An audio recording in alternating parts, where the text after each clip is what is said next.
Hello friends, welcome back to our channel. இன்னைக்கு joyful home making சேனல்ல என்ன பார்க்க போறோம்னு பாத்தீங்கன்னா டிப்ஸ் அண்ட் ட்ரிக்ஸ் தாங்க பார்க்க போறோம். அது எதை பத்தி அப்படினு பாத்தீங்கன்னா முக்கியமா இடியாப்பம் எப்படி சாஃப்ட்டா வரது அப்படின்றத தாங்க பார்க்க போறோம்.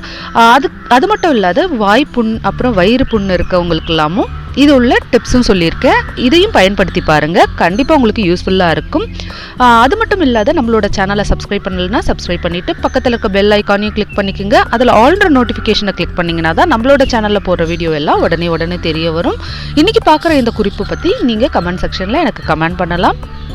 இன்னைக்கு இன்னொரு குறிப்பு என்ன பார்க்க போறோம்னு பார்த்தீங்கன்னா, ஒரு கிழங்கு வகைகளை வச்சு எப்படி புளிக்குழம்பு செய்யலாம், இந்த கிழங்கு எதுக்கு ரொம்ப பயனுள்ளது அப்படின்றதையும் தான் இந்த டிப்ஸில் பார்க்க போகிறோம். ஸோ வீடியோவை ஸ்கிப் பண்ணாத கடைசி வரைக்கும் பாருங்கள். வாங்க வீடியோக்குள்ளே போகலாம். இப்போ வாங்க ஃபர்ஸ்ட் குறிப்பு என்னன்னு பார்த்துடலாம். இடியாப்பம் செய்யணும்னு ஆசையாக இருக்குங்களா? அப்போ இந்த டிப்ஸ் எல்லாம் ஃபாலோ பண்ணிக்கோங்க. பச்சரிசி மாவு எடுத்துருக்கேங்க. ஒரு கடாயில் தண்ணி நல்லா கொதிக்க வச்சுருக்கேன். அதில் சால்ட்டும் போட்டு கொதிச்சிட்ருக்கு தண்ணி. இப்போ இந்த பச்சரிசி மாவில் அந்த கொதிக்கிற தண்ணியை ஆட் பண்ண போகிறேன். இந்த மாதிரி ஆட் பண்ணும்போது உங்களுக்கு இடியாப்பம் நல்லாவே சாஃப்டாக வரும். ரொம்ப ஈஸியாகவும் பிழிஞ்சு எடுத்துடலாம். இந்த கொதிக்கிற தண்ணியை ஆட் பண்ணும் போதே உங்களுக்கு பாதி வெந்த மாதிரி ஆயிடுங்க மாவு. இதை நம்ம ஒரு கரண்டி வச்சு நல்லா கலரி எடுத்துக்கலாம். சூடுன்றதுனால நம்மளால உடனே கை வைக்க முடியாது. இந்த மாதிரி நீங்கள் கலந்துக்குங்க. இந்த மாதிரி சப்பாத்திக்கு பிசைவோம் இல்லைங்களா, அந்த மாதிரி நல்லா பிசைஞ்சு எடுத்துக்கோங்க. பாருங்கள் எவ்வளோ சாஃப்டாக இருக்குது. இப்போ நம்ம இடியப்ப அச்சு எடுத்துக்கலாம். இந்த மாதிரி அச்சு எடுத்துருக்கேன். உங்ககிட்ட எந்த அச்சு இருக்கோ அதை எடுத்துக்கோங்க. இப்போ இது உள்ள உங்களுக்கு மாவு உங்களுக்கு பிழிய ரொம்ப கஷ்டமாக இருக்குன்னா கொஞ்சமாக ஆயில் அப்ளை பண்ணி கூட பிசையலாம். பட் ஆயில் அப்ளை பண்ணும்போது மாவு கொஞ்சம் காய ஆரம்பிச்சிடும். இந்த மாதிரி கொஞ்சம் நல்லாவே சுடு தண்ணி போட்டு நீங்கள் பிசையும் போது நீங்கள் ஆயிலில் அப்ளை பண்ணவே தேவையில்லைங்க. அப்படியே நல்லா சரசரன்னு வரும். பாருங்கள், நான் இட்லி தட்டில் தாங்க இப்போ இடியாப்பம் பிழிஞ்சு எடுத்துக்கிறேன். இடியாப்ப தட்டு இல்லை, அதனால் இந்த மாதிரி இட்லி தட்டிலே கூட நீங்கள் பிழிஞ்சு எடுத்துக்கலாம். பாருங்கள் எவ்வளோ சூப்பராக ஈஸியாக வருதுங்க. கண்டிப்பாக இந்த மாதிரி நீங்கள் ட்ரை பண்ணலாம். டெய்லி இட்லி தோசைக்கு பதில் இந்த மாதிரி டிஃப்ரெண்ட்டாக நீங்கள் ட்ரை பண்ணலாம். இதுவே ராகி இடியாப்பம் கூட செய்யலாம், சோளம் இடியாப்பம், இந்த மாதிரி நீங்கள் டிஃப்ரெண்ட்டாக ட்ரை பண்ணலாம். அரிசி மாவுக்கு பதிலாக அந்த மாதிரியெல்லாம் வச்சு கூட நீங்கள் ட்ரை பண்ணி பாருங்கள். ஈஸியாக இருக்குது, ஹெல்த்தியான ரெசிபியும் கூட. இப்போ இது எல்லாமே வச்சு வேக வச்சு எடுத்து காமிக்கிறேன் இருங்க.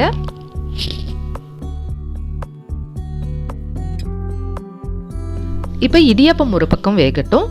அதுக்கப்புறம் என்ன பண்ணலான்னு பார்த்தீங்கன்னா, இடியாப்பத்துக்காக நான் தேங்காய் பால் தாங்க ரெடி பண்ணுறேன். இந்த மாதிரி தேங்காவை எடுத்துட்டு ஒரு முழு தேங்காவை எடுத்திருக்கேன். அது கூட ஒரு 4 ஏலக்காவை ஆட் பண்ணி இந்த மாதிரி அரைச்சி எடுத்துக்கலாம்.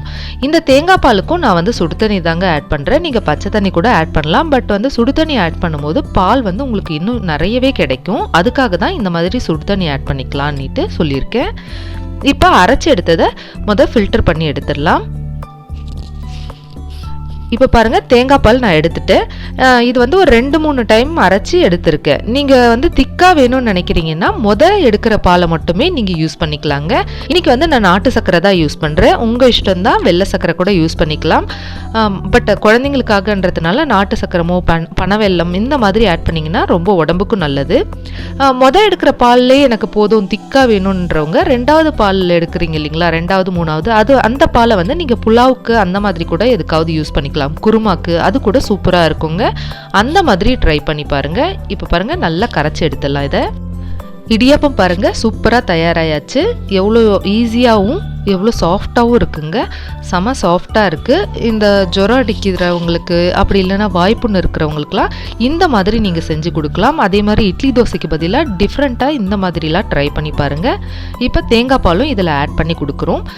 இந்த தேங்காய் பால் ரொம்ப உடம்புக்கு நல்லதுங்க. வாய்ப்புண் வயிறு புண்ணு இருக்கிறவங்களுக்குலாம் இது ரொம்பவே நல்லா கேட்கும்.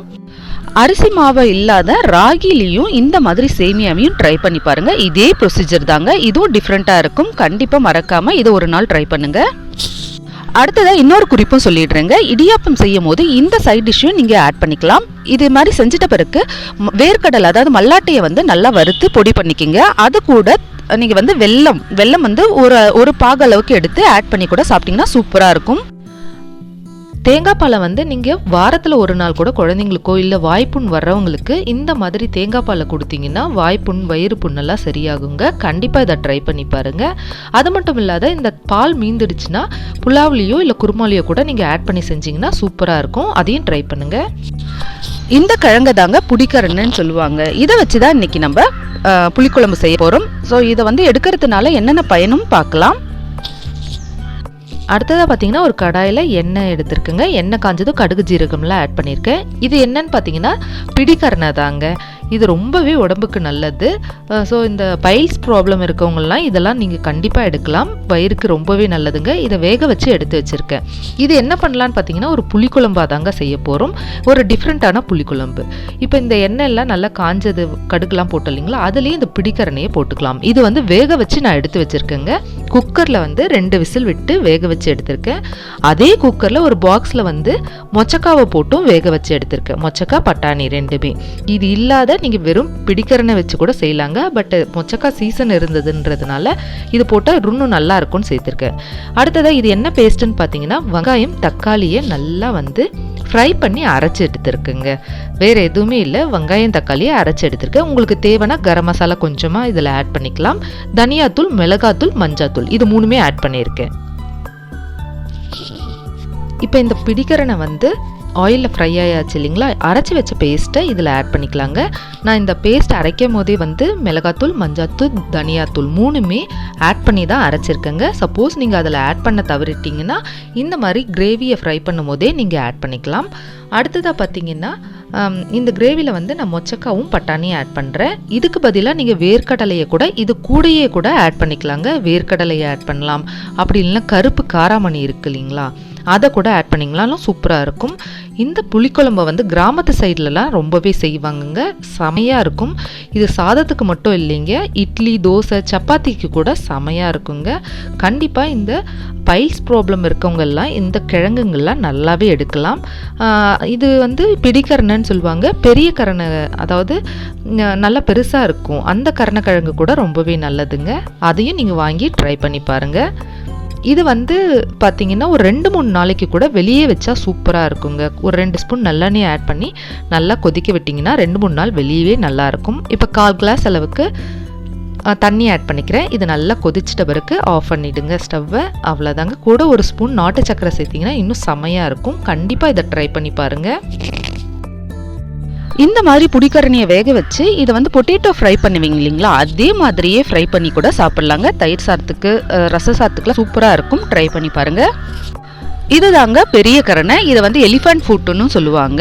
இதை வந்து எப்படின்னா ஒரு தோலெல்லாம் நீக்கிட்டு ஒரு விசில் விட்டு இறக்கி நீங்கள் இதையும் நல்லா டீப் ஃப்ரை பண்ணால் சூப்பராக இருக்கும். ட்ரை பண்ணுங்க. இந்த டிப்ஸ் வகைகள் எல்லாமே நம்மளோட சேனலில் போட்டிருக்கேங்க. உங்களுக்கு டைம் இருக்கும்போது போய் பாருங்கள். கண்டிப்பாக இன்றைக்கி பார்த்த டிப்ஸை பற்றியும் உங்களுக்கு பிடிச்சிருந்தா எனக்கு கமெண்ட் செக்ஷனில் கமெண்ட் பண்ணுங்கள். ஃப்ரெண்ட்ஸ் அண்ட் ஃபேமிலிக்கு ஷேர் பண்ணுங்கள். மறக்காமல் நம்மளோட சேனலை சப்ஸ்கிரைப் பண்ணிக்கோங்க. இதோட நெக்ஸ்ட் வீடியோவில்